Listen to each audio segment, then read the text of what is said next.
من سن عليه وأصحاب رسول الله وأزواج رسول الله وأهل بيت رسول الله صلى الله عليه وسلم وأصولهم وفروعهم والمنتسبين إليهم أجمعين ووالدينا ووالديكم وأمواتنا وأمواتكم وأموات المسلمين أجمعين. أسأل الله يتغشاه بالرحمة والمغفرة ويسكنهم الجنة وينفعنا ببركاتهم وأسرارهم وأنوارهم وعلومهم ونفحاتهم وكرامتهم في الدين والدنيا والآخرة بشر النبي وعلى النبي بشر سورة الفاتحة. أعوذ بالله من الشيطان بسم الله الرحمن الرحيم الحمد لله رب العالمين الرحمن الرحيم مالك يوم الدين إياك نعبد وإياك نستعين اهدنا الصراط المستقيم صراط الذين أنعمت عليهم غير المغضوب عليهم ولا الضالين آمين. السلام عليكم ورحمة الله وبركاته. Bismillahirrahmanirrahim. Alhamdulillahirabbil alamin. Wassalatu wassalamu ala asyrafil anbiya wal mursalin sayyidina wa maulana Muhammadin wa ala alihi wa sahbihi ajma'in. Subhanaka la ilma lana illa ma 'allamtana innaka antal alimul hakim. Wa tub 'alaina innaka antat tawwabur rahim. Rabbi shrah li sadri wa yassir li amri wa hlul 'uqdatam min lisani yafqahu qawli. وسدد لساني واهدني قلبي بجاه النبي والآل وأصحابه. اللهم إنا نسألك فهم النبيين وحفظ المرسلين وإلهام الملائكة المقربين.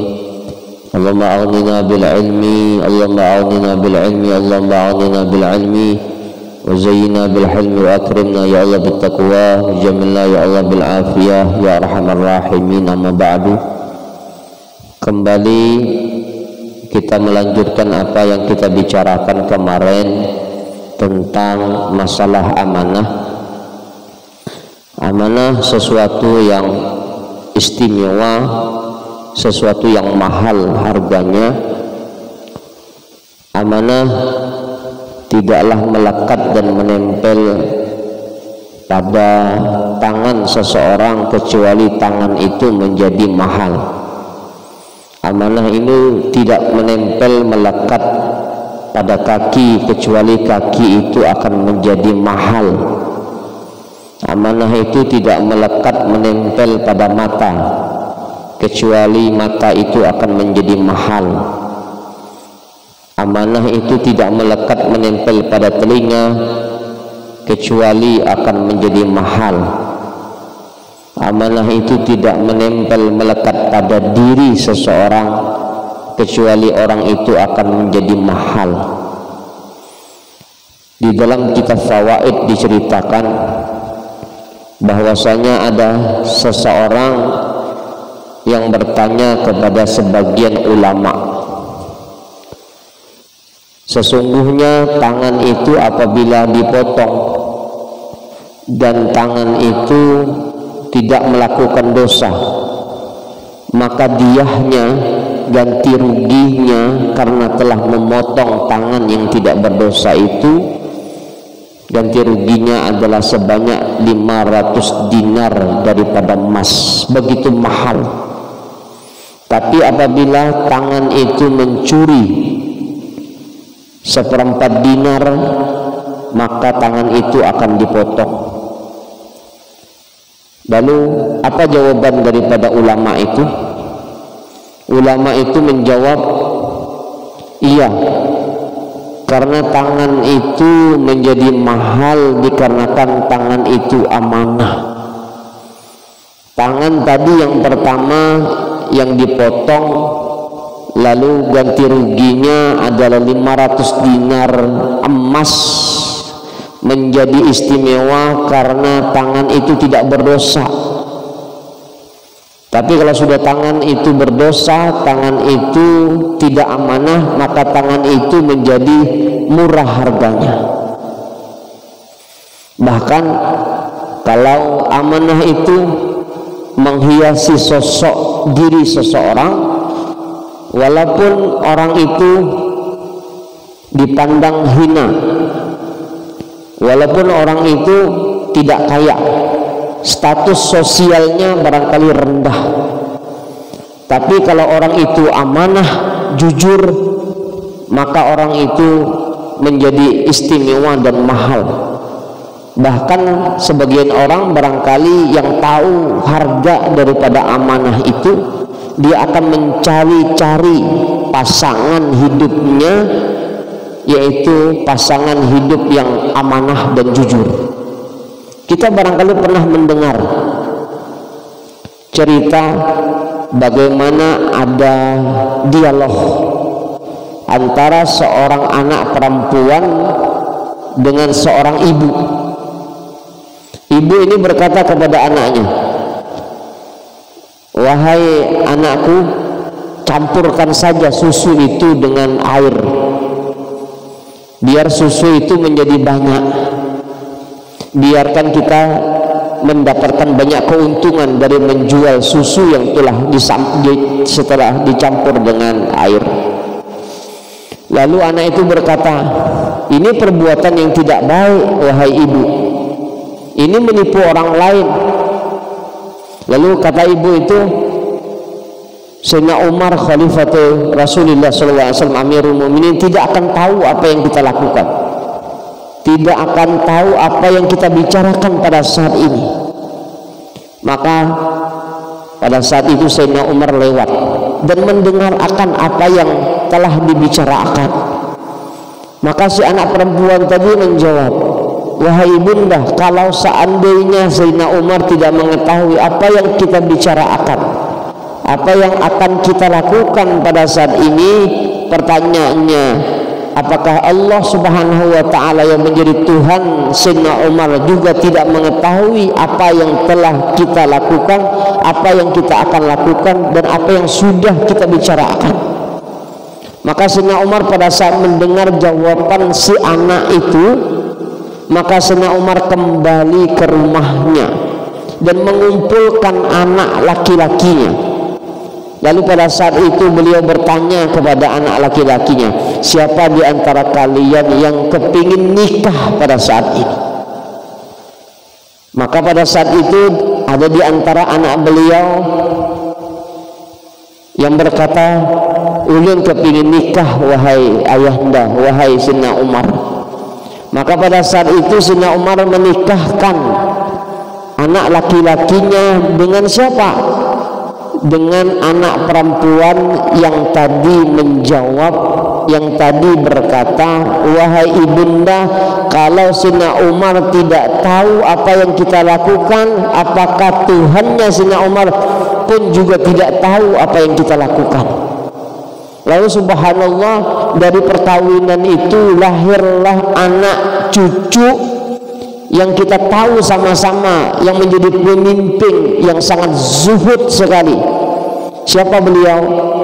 Beliau adalah Umar bin Abdul Aziz. Umar bin Abdul Aziz itu keturunan dari anaknya Sayyidina Umar yang dinikahkan dengan perempuan yang jujur dan amanah tadi.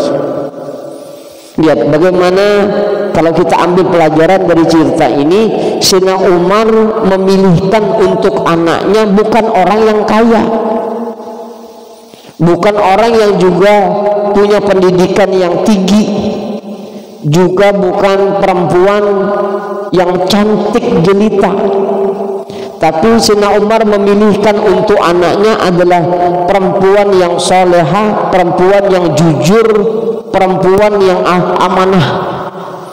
Nah, sebagian di antara kita barangkali memilih akan untuk anaknya, yaitu pasangan yang dilihat adalah segi hartanya dulu, segi dilihat bagaimana penampilan zahirnya barangkali, dari segi mobilnya banyak atau tidak, rumahnya ada atau tidak. Bukan berarti tidak boleh, tapi yang harus kita fokuskan terlebih dahulu, kita pilihkan untuk anak kita adalah perempuan atau suami laki-laki yang jujur, yang baik, yang menjaga agamanya.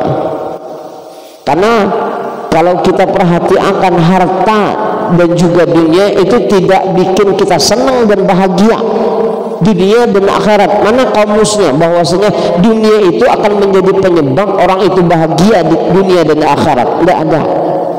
Bahkan disebutkan oleh Allah Subhanahu wa taala, iyakunu fuqara yughnihimullah min fadlih. Kalau seandainya mereka itu orang fakir, miskin, yughnihimullah min fadlih, Allah kaya akan dengan karunia Allah Subhanahu wa taala. Jadi yang harus kita benar-benar pilih akan untuk anak kita atau untuk cucu kita adalah orang-orang yang benar-benar punya agama dan punya akhlak. Makanya kata Rasulullah, "Idza ja'akum man tardawna dinahu wa khuluquhu fazawwijuh." Apabila datang kepadamu orang yang engkau ridhai, senangi agamanya dan adabnya, maka kawin, nikah. Nah, oleh karena itu anak yang kepingin nikah barangkali harus musyawarah dengan ayahnya, dengan ibunya, apakah pilihannya adalah yang terbaik buat hidupnya atau tidak. Karena menjadi penting untuk bermusyawarah. Karena orang yang bermusyawarah sebelum melakukan sesuatu, insya Allah dia tidak akan kecewa. Ma khaba man istashar, tidak akan kecewa orang yang bermusyawarah sebelum melakukan sesuatu. Nabi Allah Adam pernah berpesan, berwasiat kepada anaknya. Kata Nabi Allah Adam, "Idza aradtum fi'la syai' minal asya' faqaddimu salasata umur." Kata Nabi Allah Adam, apabila engkau ingin melakukan sesuatu, maka dahulu akan 3 perkara, kata Nabi Allah Adam alaihissalam. Yang pertama yaitu istasyirul akhyar, hendaklah bermusyawarah dengan orang-orang baik, orang-orang yang tahu, faham, ngerti tentang masalah yang akan kita lakukan. Kalau berbicara tentang nikah misalkan, tentu kita musyawarahkan itu kepada orang yang lebih faham, lebih ngerti, lebih tahu, yang sudah berpengalaman, paling tidak kepada ayah dan ibunda kita. Kenapa? Kata Nabi Allah Adam alaihissalam, fa inni law istasyartul malaikah fil akli minasy syajarah la asyaru alayya bitarkih. Kata Nabi Allah Adam, kalau seandainya ulun bermusyawarah dengan malaikat di dalam memakan buah dari pohon yang dilarang oleh Allah Subhanahu wa taala, maka niscaya malaikat akan menyuruh saya untuk meninggalkan makan dari pohon yang dilarang oleh Allah Subhanahu wa taala. Tapi Nabi Allah Adam alaihissalam tidak bermusyawarah kepada malaikat-malaikat Allah Subhanahu wa taala, langsung makan saja buah daripada pohon yang dilarang oleh Allah Subhanahu wa taala. Itu yang pertama. Yang kedua, kata Nabi Allah Adam, antanzuru fil aqibah fa inni law nazartu fil aqibah ma aqaltu minha. Kalau engkau ingin melakukan sesuatu, lihat ujungnya, lihat akibat yang kita dapatkan dari melakukan hal tersebut. Karena kata Nabi Allah Adam, kalau seandainya saya melihat apa akibatnya, maka saya tidak akan makan dari buah yang dilarang oleh Allah Subhanahu wa taala. Tidak dipikir-pikir akan. Jadi kalau seandainya kita ingin melakukan ini, ya akibatnya apa sih? Kalau akibatnya buruk, nah kada usah dilakukan. Yang ketiga, idza azamtum ala syai'in fakhtalajat qulubukum fala taf'alu fa inni lamma hamamtu bil akli minasyajarah ikhtalaja qalbi. Kata Nabi Allah Adam, kalau seandainya engkau ingin melakukan sesuatu lalu hatimu takut, hatimu gemetar, maka jangan engkau lakukan itu. Karena saya pada saat makan buah dari pohon yang dilarang oleh Allah, maka hatiku bergetar pada saat itu. Inilah pesan daripada Nabi Allah Adam alaihissalam. Di antaranya, kalau ingin melakukan sesuatu, maka jangan lupa kita bermusyawarah. Jangan lupa kita bermusyawarah. Maka Kenapa kita harus disuruh memilah-milih daripada pasangan hidup kita? Karena khawatirnya pas tersalah ambil. Karena Rasulullah SAW berpesan, kata Rasulullah, takhayyaru linutafikum, pilih-pilihlah untuk menempatkan mani kalian. Jadi taruhlah mani kalian di tempat yang memang benar-benar bersih dan suci. Karena kalau seandainya kita menempatkan sperma kita, mani kita di tempat yang bersih, yang suci, maka dia akan melahirkan anak cucu yang baik, yang soleha. Itu pesan bagi Nabi Muhammad SAW. Karena anak kita, karena istri kita adalah kita punya tanggungan dan amanat.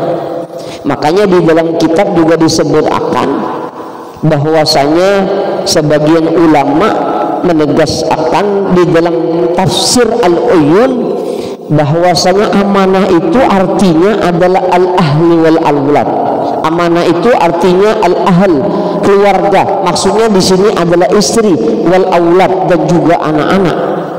Anak-anak kita tuh, istri kita itu adalah amanat dari Allah Subhanahu wa taala. Ya Allah titip akan kepada kita, harus kita jaga dan harus seyogyanya bagi kita untuk memerintahkan anak kita melaksanakan sholat. Karena itu tanggungan kita. Apa kata Allah Subhanahu wa taala? Wa'mur ahlaka bis-shalah. Perintahkan anakmu untuk melakukan salat, perintahkan istrimu untuk melakukan salat, dan itu perintah dari Allah. Bahkan kata Rasulullah, muru auladakum bis-shalah idza balaghu sab'an wadribuhum 'alaiha idza balaghu ashran. Kata Rasulullah, perintahkanlah anak-anakmu untuk melaksanakan sholat apabila mereka sudah sampai umur 7 tahun. Tapi pukullah mereka, tentu tidak dengan memukul keras dan menyakiti dan melukai mereka. Pada saat umur berapa tahun kita memukul mereka? Yaitu umur 10 tahun apabila mereka tidak melaksanakan sholat. Jadi umur 7 tahun kita sudah memerintahkan mereka untuk melaksanakan sholat. Walaupun hukum anak yang berumur 7 tahun tidak wajib melaksanakan sholat, akan tetapi orang tuanya wajib untuk memerintahkan anak itu di saat umur 7 tahun melaksanakan sholat. Supaya apa? Supaya menjadi kebiasaan mereka, supaya terbiasa melaksanakan sholat, sehingga di saat waktu mereka sudah diperintahkan dan seharusnya melaksanakan sholat, maka mereka sudah gampang, tidak perlu diperintah lagi untuk melaksanakan sholat. Kenapa? Karena mereka sudah terbiasa umur 7 tahun melaksanakan sholat. Ya. Maka berkenaan tentang masalah ini ada sebuah cerita. Ada seorang ahli ibadah, hari-harinya itu penuh dengan ibadah kepada Allah Subhanahu wa taala. Lalu di suatu hari beliau berwudu, salat 2 rakaat, mengangkat kepalanya, mengangkat kedua tangannya ke arah langit, lalu berkata, Ilahi taqabbal minni, ya Allah terimalah dariku amalan-amalanku. Maka pada saat itu fanada munadin min qibalir rahman. Pada saat itu ada suara yang memanggil dari sisi Allah Subhanahu wa taala. Apa perkataan tersebut? Apa panggilan tersebut? Panggilan itu berbunyi, la tantiq ya mal'un fa inna ta'ataka mardudah. Wahai yang dilaknat, sesungguhnya ketaatanmu tidak diterima dan ditolak oleh Allah Subhanahu wa taala. Jadi yang dipanggil mal'un itu adalah yang ahli ibadah itu. Wahai yang dilaknat, ketaatanmu ditolak, kada diterima sama Allah Subhanahu wa taala. Lalu yang ahli ibadah itu bertanya dan berkata, lima zalik, kenapa ulun punya ibadah selama ini tidak diterima oleh Allah Subhanahu wa taala? Qalal munadi, yang memanggil tersebut berkata, innam ra'ataka fa'alta fi'lan mukhalifan li amri wa anta radin anha. Ketahuilah bahwasanya istrimu telah melakukan ini itu menyalahi daripada perintahku dan engkau ridha dengan apa yang dia lakukan. Jadi istrinya melakukan hal yang tidak baik, suaminya ridha diam-diam saja. Maka itulah yang menjadi penyebab ibadahnya kada diterima sama Allah Subhanahu wa taala. Lalu pada saat itu ahli ibadah ini bertanya kepada istrinya tentang apa yang dia dengar. Lalu apa kata istrinya? Iya, ulun pernah suatu ketika pergi ke tempat yang rusak, tidak baik, tidak bagus. Lalu ulun mendengar akan sesuatu yang melalaikan ulun dari Allah Subhanahu wa taala dan ulun meninggal akan sholat, kata istrinya. Lalu pada saat itu dia berkata kepada istrinya, anta taliqun minni, engkau lepas dari saya. Maka pada saat itu dia talak istrinya. Kemudian sidin berwudu, sidin sholat 2 rakaat, kemudian mengangkat kepalanya, mengangkat kedua tangannya, lalu sidin berkata, Allahumma taqabbal minni, ya Allah terimalah dari ulun amalan-amalan yang ulun lakukan. Lalu terdengar suara, al-an qad qabiltu ta'atak, sekarang baru ulun terima ketaatan dan amal ibadah pian Allah. Jadi tanggung jawab besar istri dan anak kita. Ayat yang barangkali kita fahami dan sering kita dengar adalah ku anfusakum wa ahlikum narah, jagalah oleh kalian istri-istri dan juga anak-anak kalian. Yang penting kita informasi akan dulu. Kalau seandainya maaf kita ajak istri kita untuk sholat misalnya, kita ajak istri kita untuk maaf pakai kerudung, tapi sidin kadang mau jua apa yang kita nasihati, apa yang kita telah informasi akan kepada sidin, maka tentu ini bukan tanggung jawab kita. Yang penting sudah kita informasi akan, jangan kita diam bahkan ridha dengan apa yang dilakukan. Makanya kalau seandainya kita melihat diri kita sudah senang nih melaksanakan sholat sehari 5 kali sudah kita laksanakan, maka kita lihat lagi orang-orang yang terdekat dengan kita nih sering ulun informasi akan maaf kita lihat tuh bagaimana sholat istri kita, bagaimana sholat anak kita, bagaimana sholat abah mama kita, paman bibi kita, saudara-saudara laki-laki dan perempuan kita. Apakah mereka sudah melaksanakan perintah Allah Subhanahu wa taala berupa sholat ataukah belum? Apakah kita enjoy saja di saat melihat mereka tidak melaksanakan sholat? Misal pada saat sebulan sekali, kalau rumah sudah terpencar karena mereka sudah nikah masing-masing rumah mereka misalkan, tapi di saat biasanya ada arisan sebulan sekali, di saat waktu zuhur kita sholat, yang lain sholat, sidin kada sholat misalkan, maka berarti kita tahu sidin kada sholat tuh. Maka kalau seandainya kita diam-diam saja, maka kita juga mendapatkan bagian yang didapati oleh yang tidak melaksanakan sholat, karena kita tahu dan tidak menginformasi akan. Kalau kita menginformasi akan selamat, ya, yang tidak selamat kita tidak menginformasi akan. Kalau seandainya barangkali kita merasa tidak enak, barangkali paling tidak biasanya ada grup WhatsApp. Nah paling tidak kalau seandainya ada tulisan-tulisan tentang masalah yang meninggalkan sholat, kita kirim akan. Terus terang, keluarga ulun yang ada di sana, yang jauh di sana, ada sebagian mereka yang belum melaksanakan sholat. Barangkali ada yang belang-belang kambing, ada yang sholatnya Senin Kamis. Kalau puasanya Senin Kamis bagus, Senin Kamis lah bagus. Tapi kalau sholatnya Senin Kamis, ini sholat apa? Maksudnya kalau pas ingin sholat, kalau seandainya pas malas kada kepingin kada sholat, ada yang seperti itu. Dan barangkali masih banyak keluarga kita yang masih melakukan sholat sedemikian rupa. Dan ini tanggung jawab kita, karena kita paham, kita ngerti, kita sering datang ke majelis ilmu. Setiap hari biasanya ada saja majelis ilmu yang kita datangi. Dan tidak mungkin tidak tahu kita masalah orang-orang yang meninggalkan sholat. Lalu apakah kita hanya diam saja? Tentu tidak.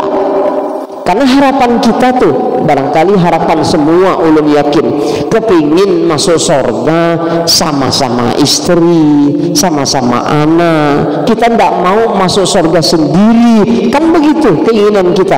Bahkan tidak saja di akhirat, di dunia itu kalau kita ingin senangnya bersama-sama, berkumpul bersama-sama, senang bersama-sama, bersenang sama istri, anak dan juga keluarga kita.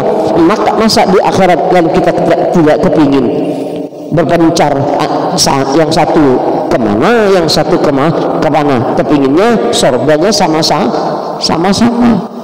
Nah, kalau seandainya ini tidak kita informasikan, tentu salah kita. Jangan salah akan Allah Subhanahu wa ta'ala. Nah, kalau seandainya mereka tetap tidak mau melakukan, maka itu bukan perkara kita, bukan urusan kita. Alaikal balagh wa alainal hisab. Bagi kita, kewajiban kita menyampaikan saja yang kita ketahui.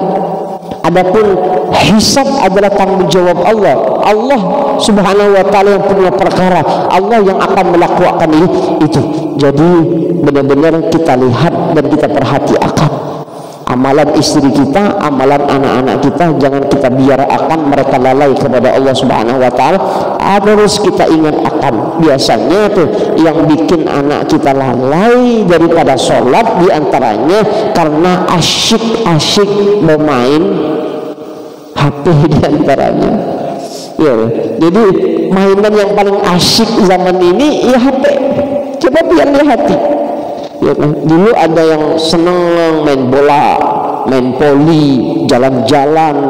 Tapi sekarang biasanya cukup sendiri saja, biasa di rumah, merasa senang tuh sendiri di rumah. Kenapa? Karena ada temannya. Kayaknya dilihat kada ada teman. Tapi kalau kita perhatikan di HP itu banyak temannya. Si A, si B, ya kan? Kos-kosan ada di situ. Di HP itu kos-kosan di situ, kayaknya sendiri, cuman di hati pada saat sendiri megang HP ketawa-ketawa tuh, nggak mungkin ketawa sendiri, ya kan? Sama siapa dia? Sama temannya, sama apa yang dia lihat. Kalau yang dia lihat lucu, ketawanya.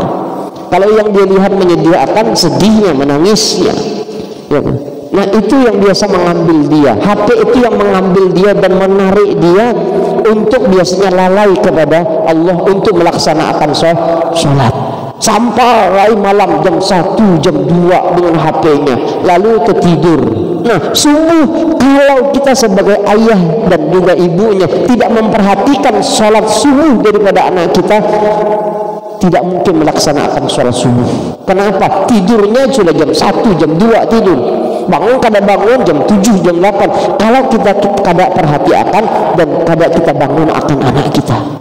Tapi biasanya abah mama itu biasanya lalu merasa kasihan si Bin. Habis ini dia mau sekolah dan lain sebagainya, mau privat, mau ini, mau itu, biar akan saja. Nah, jadi seakan-akan ibu dan mama abah itu membiarkan anaknya dibakar di api neraka. Orang kada sholat. Kita tahu sama-sama bagaimana sisaan dari Allah Subhanahu wa ta'ala buat orang yang meninggalkan sholat. Masalakakum fi saqar, qalu lam nakum minal musallin. Kenapa kalian semua bisa masuk ke neraka sakar? Apa jawaban mereka? Kami tidak melaksanakan sholat. Kita sudah tahu yang meninggalkan sholat di neraka sakar. Jadi kalau seandainya kita membiarkan anak kita tidak melaksanakan sholat subuh misalkan, berarti kita membiarkan anak kita untuk masuk ke dalam neraka. Contoh misalkan tiba-tiba nih di rumah anak kita AC-nya terbakar. anak kita dalam keadaan tidur, apakah kita biarkan anak kita tidur dan dia terbakar, atau kita bangunkan dia untuk menyelamatkan dia dari api itu? Kira-kira apa jawabannya? Ulun yakin, sepakat pian akan menjawab, ulun bangunkan anak ulun. Lalu dia tidak bangun-bangun, kita paksa dia bangun. Dia malas-malasan, kita paksa dia untuk kita pikul, kita gendong supaya dia keluar dari kamar, supaya selamat dari api itu. Maka begitulah orang-orang yang ingin menyelamatkan anaknya daripada api neraka Allah Subhanahu wa taala. Anaknya malas, anaknya tertidur, dibangun akan, nak bangun, supaya apa? Supaya dia selamat daripada api neraka Allah Subhanahu wa taala. Ulun baca di dalam kitab Fawaid bahwasanya ada seorang perempuan yang meninggal dunia, lalu pada saat itu digotong oleh saudaranya, oleh kerabatnya, mau dikubur akan. Pada saat dikubur akan, habis itu keluarganya bulik. Nah, ada satu saudaranya pada saat sampai ke rumah lupa, ada tasnya yang ketinggalan pada saat itu. Bulik lagi tuh, bulik lagi ke kuburan. Maka pada saat kembali ke kuburan, dia dapat akan kuburan saudaranya itu terbakar penuh dengan api. Maka pada saat ini ulun dapatkan di dalam kitab Fawaid ya, jadi bukan cerita abal-abal, bukan. Pada saat itu dia kaget, bukan main, ya Allah, kenapa kuburan keluarga saudara ulun ini penuh dengan api?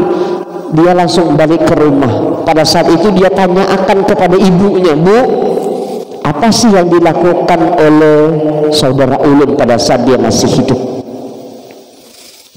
Lalu ibunya bertanya, memang kenapa yang bertanya demikian? Iya, pada saat ulun kembali lagi ke kuburan itu karena ulun punya tas ketinggalan, maka ulun dapat akan kuburan saudara ulun dalam keadaan terbakar. Pasti ada sesuatu yang dia lakukan di saat dia masih hidup di dunia.